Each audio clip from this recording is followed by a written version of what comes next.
Assalamualaikum warahmatullahi wabarakatuh. Di sini kami dari kelompok A akan menjelaskan mengenai soal depreciation, impairments, and depletion dari mata kuliah Akuntansi Keuangan Menengah Pertama kelas D. Sebelum masuk ke video penjelasannya, berikut ini adalah anggota kelompok kami. Yang pertama ada Aulia Rahma Azahra dengan NPM terakhir 245. Yang kedua ada Hangesti Intan Hartono dengan NPM terakhir 059. Yang ketiga Deva Angelia dengan NPM terakhir 080. Yang keempat ada Masyaratul Holida dengan NPM terakhir 208. Dan yang kelima ada Aulia Safitri dengan NPM terakhir 247.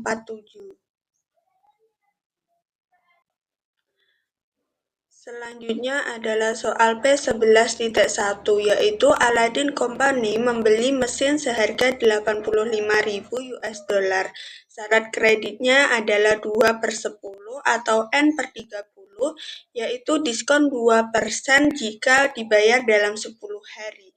Biaya tambahannya ada ongkos angkut sebesar 800 US dollar dan preparation dan installation seharga 3.800 US dollar dan biaya tenaga kerja saat operasi biasa yaitu 10.500 US dollar.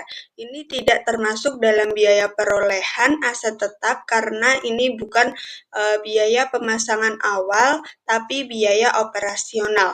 Umur manfaatnya adalah 8 tahun dan nilai residu sebesar 1.500 US dollar. Pembayaran dilakukan 5 Mei, itu masih dalam 10 hari dan diskon berlaku pada 11 Mei 2022. Di sini saya akan menjelaskan jawaban dari soal P11.1 poin A. Nomor 1, di mana perhitungan depresiasi metode garis lurus untuk tahun 2022. Yang pertama itu ada harga mesin sebesar 85.000 US dollar dan diskon sebesar 1.700 US dollar. Nah, ini didapat dari 85.000 US dollar dikali 2% atau 0,02 dan hasilnya itu 1.700 US dollar. Nah, tambah biaya break in sebesar 800 US dollar, pengurangan biaya instalisasi sebesar 3.800. Total biaya perolehannya ini adalah 83.300 US dollar ditambah 1.700 US dollar ditambah 800 US dollar dikurangi 3.800 US dollar dan biaya perolehannya adalah 87.900 US dollar.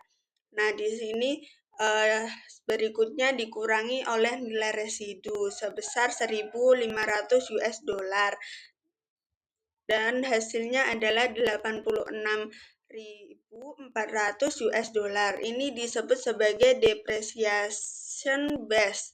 Nah, depresiasi per tahun adalah 86.400 dibagi 8 tahun, hasilnya adalah 10.800 US dollar per tahun.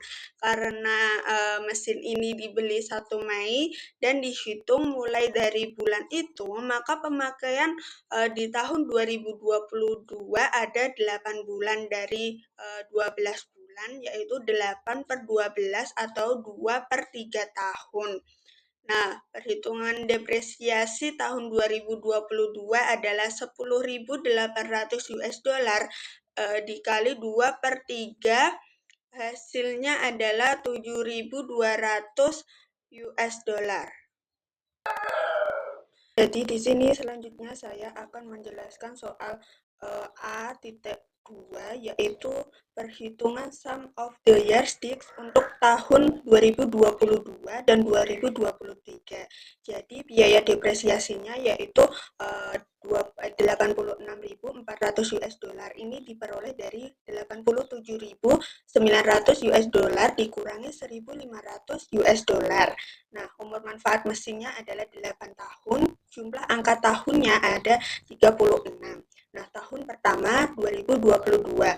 Mesin ini mulai digunakan pada 1 Mei 2022. Jadi pemakaian selama 8 bulan atau 2 per 3 tahun.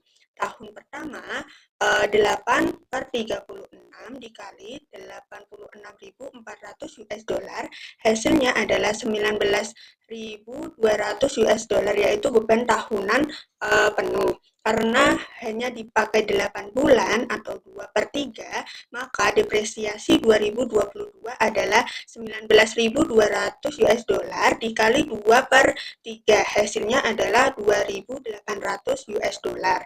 Nah, tahun kedua yaitu 2023. Tahun 2023 perlu dihitung berdasarkan dua bagian, karena tahun ini mencakup 4 bulan sisa depresiasi dari tahun pertama, yaitu 1 per 3, sisanya adalah 8 per 36. 8 bulan dari depresiasi tahun kedua atau 2 per 3 dari 7 per 36. Sisa tahun pertama dari perhitungan sebelumnya ada 19.200 US dollar dikali 1 per 3, hasilnya adalah 6.400 US dollar. Nah, depresiasi tahun kedua yaitu 7 per 36 dikali 86.400 US dollar, hasilnya adalah 16.800 US dollar. Karena hanya berlaku untuk 8 bulan atau 2 per 3 tahun. Nah, selanjutnya adalah 16.800 US dollar dikali 2 per 3, hasilnya adalah 11.200 US dollar. Jadi total depresiasi tahun 2023 yaitu 6.400 US dollar ditambah 11.200 US dollar, hasilnya adalah 17.600 US dollar. Selanjutnya yaitu nomor P111A3 dengan soal menghitung penyusutan dengan menggunakan double declining balance method for 2022.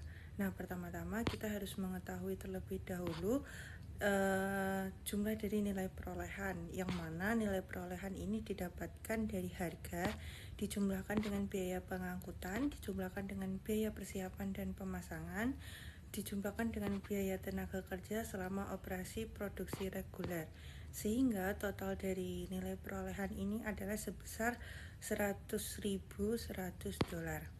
Nah, untuk selanjutnya diketahui bahwa umur manfaat dari penggunaan mesin yaitu selama 8 tahun. Jadi untuk tarif saldo berganda sendiri ini sebesar 25%, yang mana didapatkan dari 2 dibagi dengan 8. Nah, kemudian kita dapat membuat tabel penyusutan selama 10 tahun yang sudah saya lampirkan. Namun karena yang ditanyakan ini pada tahun 2022, maka kita akan menghitung beban penyusutan pada tahun 2022, yaitu dengan cara sebagai berikut. Nah, pertama-tama kita harus mencari biaya tahunan terlebih dahulu, yaitu harga perolehan dikali dengan tarif saldo, yang sama dengan 100.100 dolar dikalikan 25%. Jadi hasilnya adalah 25.025 dolar. Nah, kemudian kita akan mengalihkan dengan sebagian tahunannya, karena di soal diketahui pada bulan Mei. Jadi 25.025 dolar ini dikalikan dengan 8 per 12, yang mana 8 sendiri ini perhitungan dari bulan Mei hingga Desember, dan 12 ini perhitungan dari jumlah total jumlah bulan selama 1 tahun. Nah, sehingga beban penyusutan pada tahun 2022 adalah sebesar 16.683 dolar. Nah, apabila ingin menghitung beban penyusutan di tahun-tahun berikutnya, kurang lebih menggunakan cara yang sama. Masuk ke soal P11.1 B, yaitu misalkan KT Crow, Presiden Aladin memberitahu Anda bahwa karena perusahaan tersebut merupakan organisasi baru, ia memperkirakan akan butuh beberapa tahun sebelum produksi dan penjualan mencapai tingkat optimal. Ia meminta Anda untuk merekomendasikan metode penyusutan yang akan mengalokasikan lebih sedikit biaya penyusutan perusahaan pada tahun-tahun awal dan lebih banyak pada tahun-tahun akhir masa pakai aset.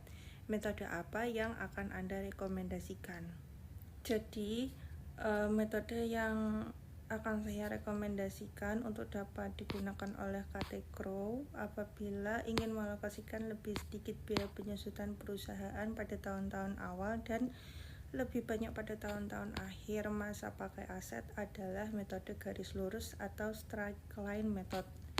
Nah, metode garis lurus ini memberikan biaya penyusutan yang konstan atau stabil di setiap tahunnya, dan metode ini juga memberikan beban penyusutan yang relatif kecil pada tahun-tahun awal, yang mana hal ini dapat menjaga laba tetap terlihat tinggi di awal operasi.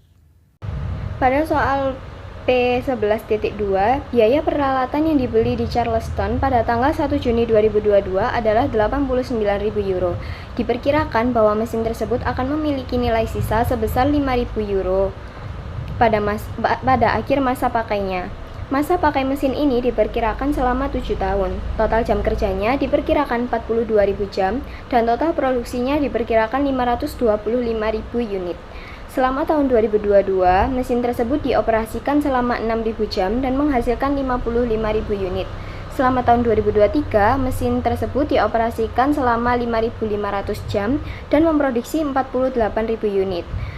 Di sini ada instruksinya, yaitu hitunglah beban penyusutan mesin untuk tahun yang berakhir pada tanggal 31 Desember 2022 dan tahun yang berakhir pada tanggal 31 Desember 2023 dengan menggunakan metode straight line, unit of output, working hours, sum of the year's digit, dan declining balance, twice the straight line rate. Dari soal tersebut, maka diketahui Charleston membeli pada tanggal 1 Juni 2022 dengan harga beli atau cost-nya sebesar 89.000 euro, nilai residu atau residual value 5.000 euro, estimated service life 7 tahun, estimated total working hours 42.000 hours, estimated total production 525.000 unit. Dan pada tahun 2022, mesin dioperasikan selama 6.000 jam dan memproduksi 55.000 unit. Pada tahun 2023, mesin dioperasikan selama 5.500 jam dan memproduksi 48.000 unit. Dari data-data tersebut, maka dapat kita hitung annual expense-nya, yaitu cost dikurangi residual value dibagi estimated service life, yaitu 89.000 euro dikurangi 5.000 euro dibagi 7, yang hasilnya menjadi 12.000 euro.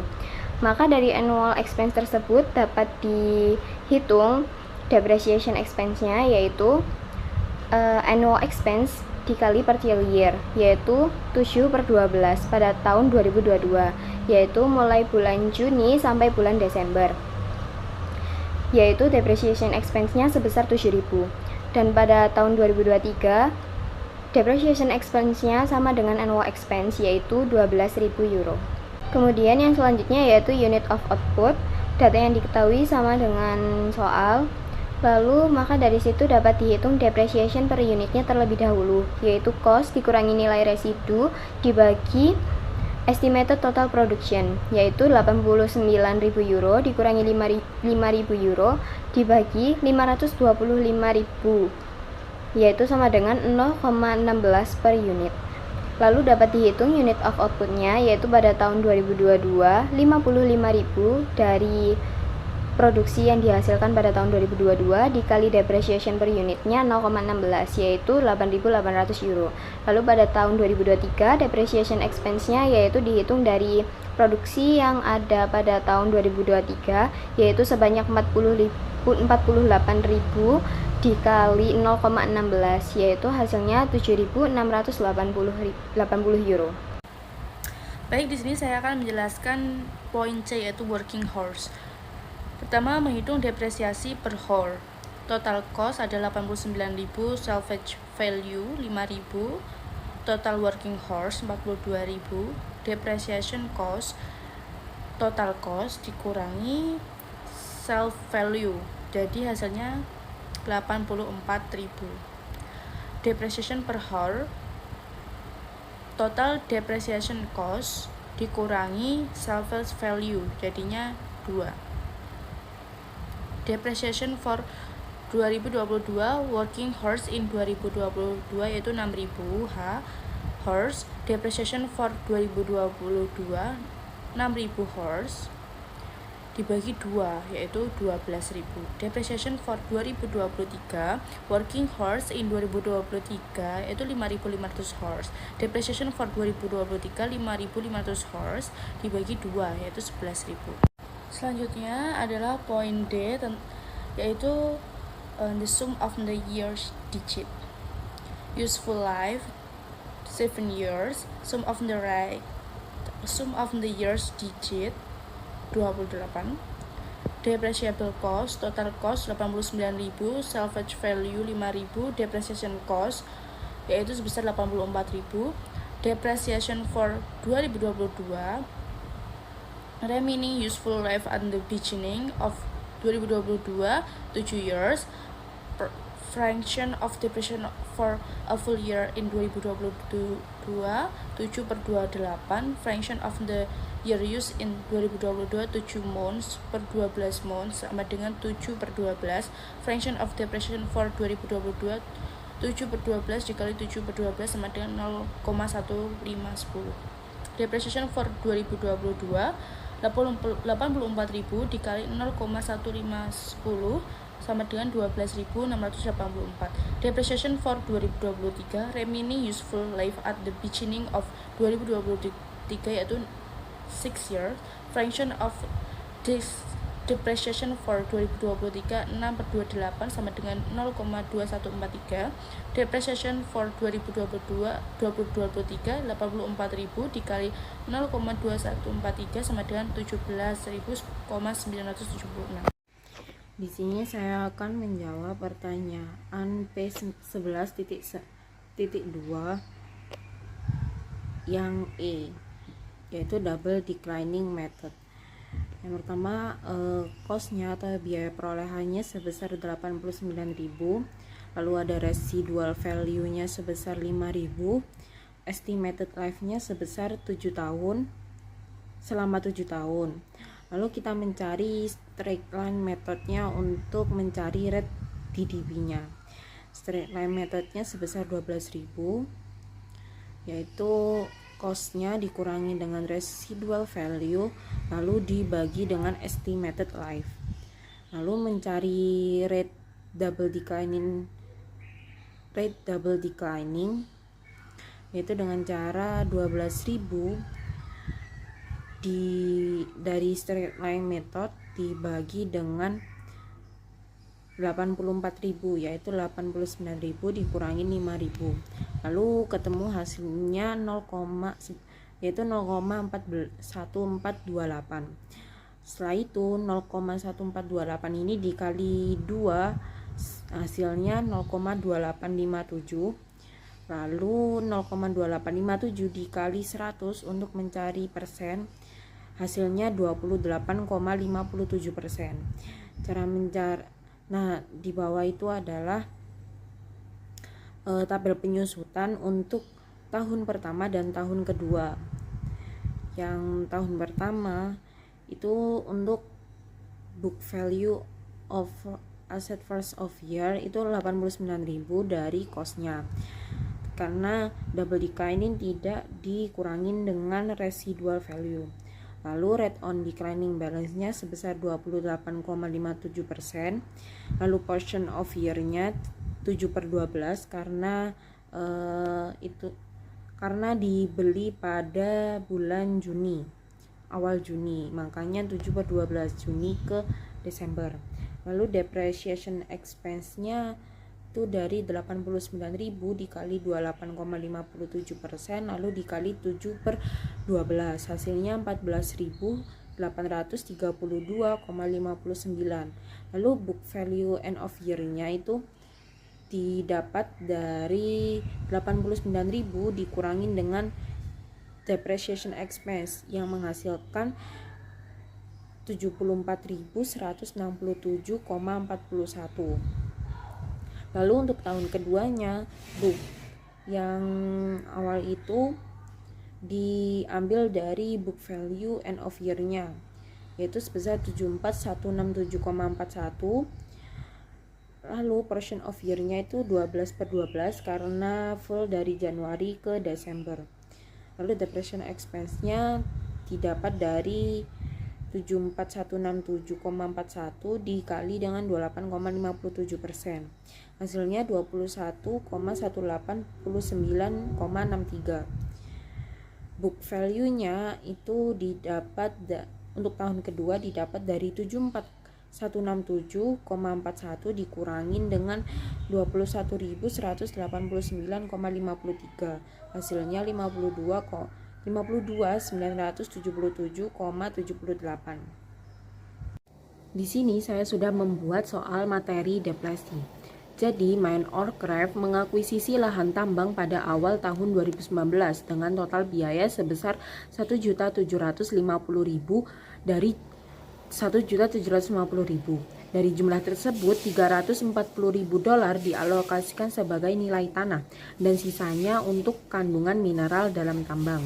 Berdasarkan hasil survei geologi, diperkirakan terdapat sekitar 15 juta unit ore di dalam tambang. Sebelum dilakukan aktivitas ekstraksi, perusahaan ini mengeluarkan biaya pengembangan sebesar $200.000. Selain itu, perusahaan juga mengakui estimasi kewajiban untuk melakukan restorasi lahan setelah seluruh biji diekstraksi yang dinilai sebesar $55.000. Itu nilai kini atau fair value. Pada tahun 2019, perusahaan berhasil menambang sebanyak 3 juta unit. Pada tahun 2022, perusahaan ini berhasil menambang sebanyak 3 juta unit dari jumlah tersebut 1.200.000 unit ini berhasil dijual. Pertanyaannya, yang pertama, hitunglah total beban depresi yang harus diakui oleh perusahaan untuk tahun 2022. Untuk tahun 2022. Lalu yang kedua, hitunglah total beban depresi yang dibebankan ke laporan laba rugi tahun 2022 berdasarkan jumlah ore yang telah dijual. Cara penghitungannya yang pertama adalah kita mencari biaya yang bisa didepresi. Jadi nilai mineral tambang itu tadi, jadi nilai lahan tambang tadi itu kan 1.750.000 dan 340.000-nya adalah nilai tanah. Jadi untuk mencari nilai mineralnya adalah dengan 1.750.000 dikurangkan dengan 340.000 itu tadi, hasilnya 1.410.000. Lalu ditambah dengan biaya pengembangan sebesar 200.000 dan nilai fair value sebesar 55.000. Jadi total biaya yang bisa didepresi adalah sebesar 1.665.000. Lalu mencari tarif depresi per unitnya dengan cara 1.665.000 dengan dibagi dengan total estimasi biji tadi yang di lahan tambang tadi. Jadi hasilnya adalah sebesar 0,111 per unit. Nah, untuk menjawab pertanyaan nomor 1, total depresi 2022 itu adalah 111 dikali dengan 3 juta, hasilnya adalah $333.000. Lalu yang pertanyaan kedua adalah beban depresi di laba rugi karena penjualan biji yang dijual adalah 1.200.000 dan beban depresi untuk biji yang dijual adalah 1.200.000 dikali 0,111, hasilnya adalah 133.200. Demikian hasil diskusi yang bisa kami paparkan. Semoga bermanfaat. Jika ada salah kata dan kurangnya kami mohon maaf yang sebesar-besarnya. Wassalamualaikum warahmatullahi wabarakatuh.